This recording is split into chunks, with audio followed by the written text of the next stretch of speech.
Salut à tous et bienvenue sur ma chaîne. Tout d'abord, je tiens à m'excuser parce que j'ai été pas mal absente ces temps-ci sur YouTube, tout simplement parce que c'est une période pour moi de cours, de révision, de partiels, etc. Et du coup, je n'ai pas eu assez d'organisation, on va dire, pour pouvoir filmer, monter et poster des vidéos. Et pour ça, je suis vraiment désolée. Qui dit révision, examen, dit aussi stress, fatigue, surmenage, etc. Et moi, chez moi, en fait, ça s'est manifesté par une poussée de dermite séborrhéique. Qu'est-ce que la dermite séborrhéique? Je vous en avais déjà parlé dans une de mes précédentes vidéos, je ne sais plus laquelle exactement. Mais en fait, c'est une maladie chronique de la peau, une maladie inflammatoire qui touche 1 à 3% de la population française. Donc 6 hommes apparemment pour une femme. Et cette femme, c'est moi. Et en fait, c'est une inflammation du derme qui se manifeste par des plaques rouges, par des espèces de squames aussi, au niveau des zones où le sébum est sécrété, donc que ce soit au niveau du visage, au niveau du cuir chevelu. Personnellement, ça se développe chez moi au niveau du cuir chevelu uniquement. J'ai des petites zones rouges au niveau du cuir chevelu, j'ai des squames, ça me démange et vraiment c'est pas sympa. La dernière poussée que j'ai eue a été assez sévère. En général, je faisais 2 shampoings par semaine, si c'est pas 3. Et chaque fois que je faisais un shampoing, en fait, 2 jours plus tard, les squames revenaient, les démangeaisons recommençaient et vraiment c'était impossible en fait. Dans ma dernière vidéo, je vous ai parlé d'un sérum à base d'acide salicylique dont je devais vous parler justement concernant les démangeaisons, etc. D'ailleurs, je remercie Andy de m'avoir conseillé l'acide salicylique parce que vraiment ça a sauvé ma vie. L'acide salicylique, c'est de l'acide extrait de l'écorce de saule. Il est antipelliculaire, il est purifiant, il est séborégulateur, il apaise aussi au niveau des démangeaisons. Et ce que j'ai fait en fait dans mon sérum, c'est que je l'ai mélangé à de l'huile de jojoba qui est rééquilibrante et qui est aussi pénétrante. Ce sérum a calmé mes démangeaisons. D'ailleurs, quand je le mets, quand je fais des rajouts, quand je dois faire ma routine après pour les cheveux, quand je le mets la nuit en général, je n'ai pas de démangeaison et ça me permet en fait d'attendre le lendemain pour pouvoir m'occuper de mes cheveux.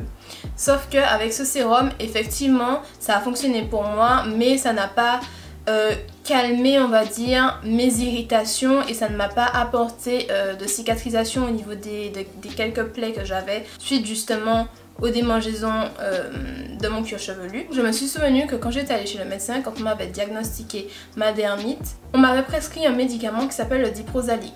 Le diprosalic, je devais l'appliquer chaque soir pendant 1 mois je crois, ou plus d'1 mois, je ne sais plus. Et en fait j'ai regardé la composition parce qu'il m'en restait encore chez moi. J'ai regardé la composition et je me suis rendu compte qu'il était fait à base de bêta-méthasone et d'acide salicylique. La bêta-méthasone, c'est un anti-inflammatoire. En faisant mes recherches, je me suis rendu compte que l'aloe vera aussi c'est un anti-inflammatoire. Il est aussi cicatrisant, rafraîchissant et hydratant.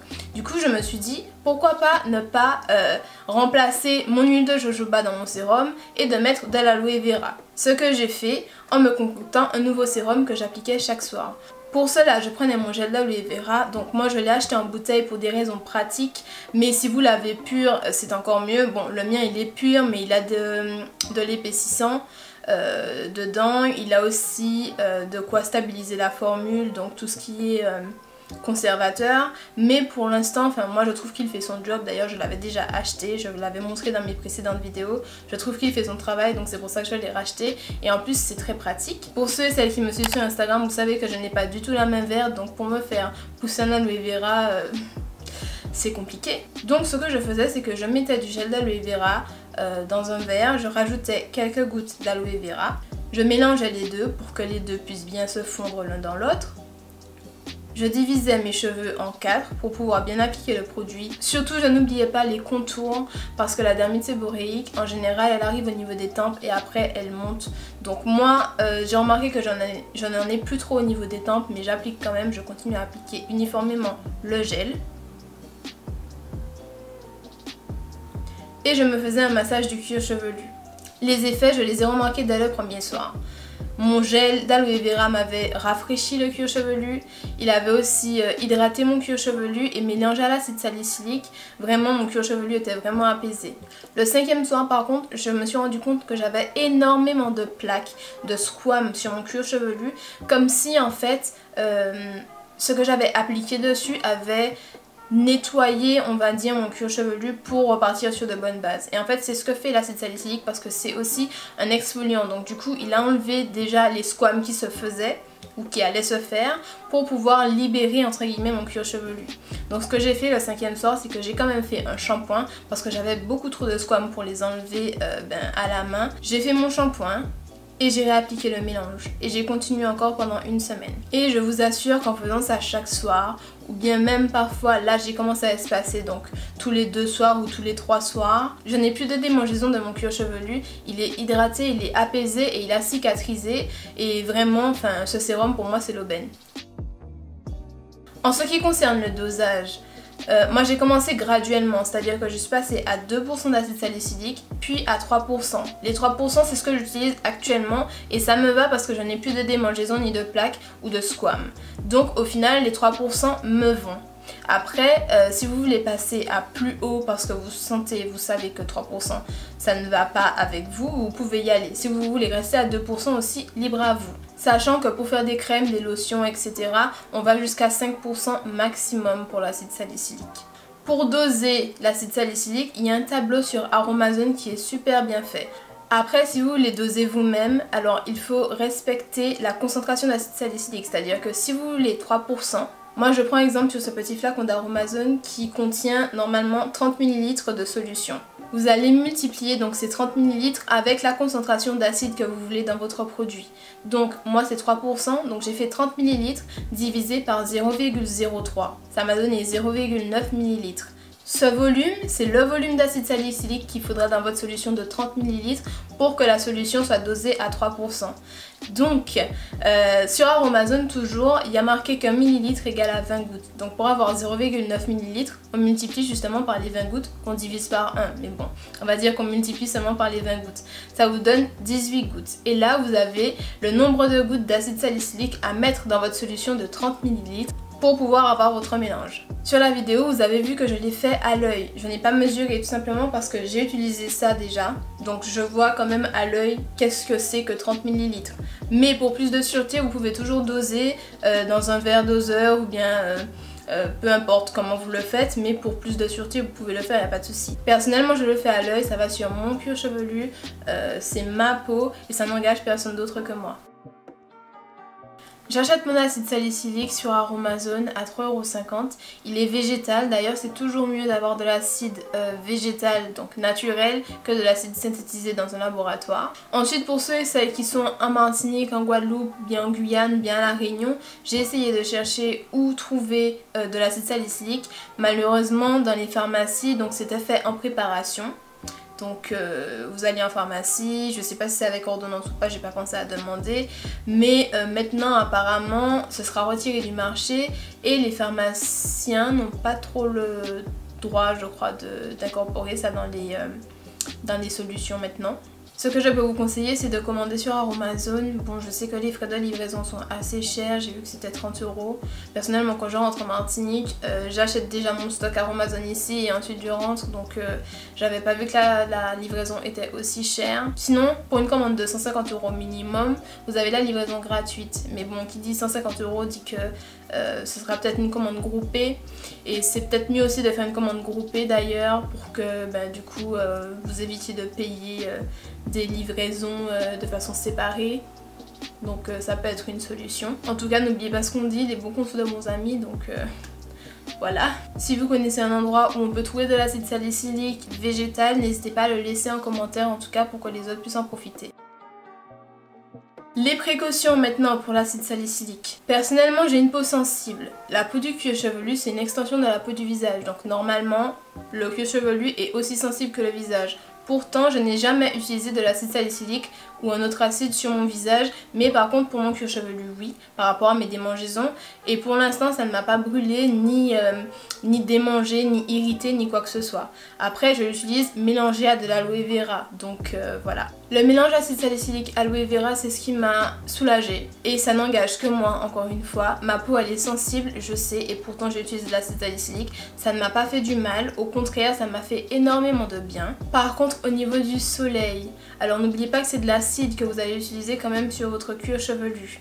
Cuir chevelu qui est, je le répète, une extension de la peau du visage. Donc en ce qui concerne le soleil, je vous conseille de ne pas trop vous exposer au soleil. Vous allez appliquer ça sur votre cuir chevelu. Si vous avez des nattes par exemple, des rajouts, ou bien même des nattes avec vos cheveux où c'est hyper bien tracé, où on voit votre cuir chevelu apparent, n'hésitez pas à porter casquette, chapeau, bandana, je sais pas, pour vous protéger du soleil. Personnellement, depuis que j'utilise l'acide, en général, je suis toujours avec un chou ou bien un afro puff. Ou sinon maintenant, j'adopte une coiffure appropriée pour que mes cheveux puissent cacher mon cuir chevelu pour ne pas qu'il soit exposé au soleil. Faites aussi attention au dosage. Dosez bien votre acide salicylique pour ne pas qu'il y ait une concentration vraiment trop forte pour la solution que vous préparez. Le mélange dont je vous ai parlé aujourd'hui, c'est un mélange que j'ai utilisé. D'ailleurs, toutes les vidéos qui sont sur ma chaîne, c'est des vidéos qui présentent des choses que j'ai utilisées, que j'utilise, que j'ai testé. Je ne veux pas vous dire de tester quelque chose que je n'ai pas testé ou que j'ai testé une fois. Non. Là, ça va faire la 3e semaine d'acide salicylique. J'ai testé, j'ai vu les pour et je n'ai vu aucun contre. Donc sachez que le mélange a fonctionné, fonctionne pour moi. Maintenant, quand ma dermite sera partie, quand ma poussée de dermite sera finie, on va dire, enfin là elle est déjà finie, mais pour entretenir justement cet état de mon cuir chevelu, je vais quand même continuer à faire le mélange une fois par semaine ou bien une fois toutes les 2 semaines, juste pour prévenir justement tout ce qui est démangeaison, irritation du cuir chevelu, etc. Ensuite, n'hésitez pas aussi à vérifier la composition de vos produits. Peut-être que vous êtes allergique à un composé de vos produits. Les produits que je vous montre sur ma chaîne sont des produits qui sont en général très naturels. Genre les gammes que j'utilise pour mes cheveux, ce sont des gammes à 98%, 97% naturels. Ce qui n'est pas naturel, c'est quelque chose qui va stabiliser la formule le temps de la conserver dans le récipient en fait. Donc vérifiez la composition de vos produits, regardez s'il n'y a pas des composants qui peuvent vous agresser le cuir chevelu, parce que même si vous le traitez avec quelque chose à côté, peut-être que le produit ou bien des produits qui sont dans votre routine ne vont pas avec votre cuir chevelu. Donc il ne faut pas hésiter à regarder la composition de vos produits, parce que certains peuvent être nocifs, agressifs ou irritants pour votre cuir chevelu. Là, je vous ai donné une solution externe pour pouvoir traiter vos démangeaisons, vos pellicules pour le cuir chevelu.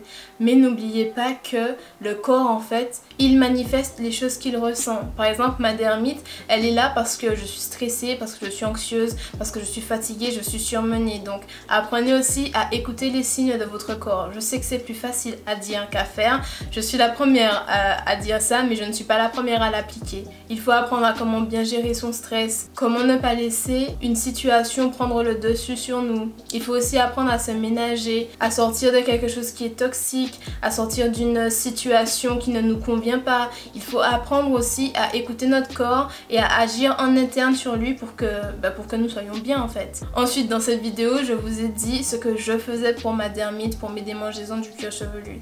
Mais si vous sentez que c'est quelque chose de plus sévère, si vous sentez que c'est quelque chose de plus complexe que ça, n'hésitez pas à consulter l'avis d'un médecin, parce que je ne suis pas médecin et l'avis d'un médecin c'est toujours plus rassurant que l'avis de quelqu'un sur internet. Donc n'hésitez pas à consulter un spécialiste. Je vous ai dit que j'avais consulté un spécialiste et qu'on m'avait diagnostiqué une dermite, ok?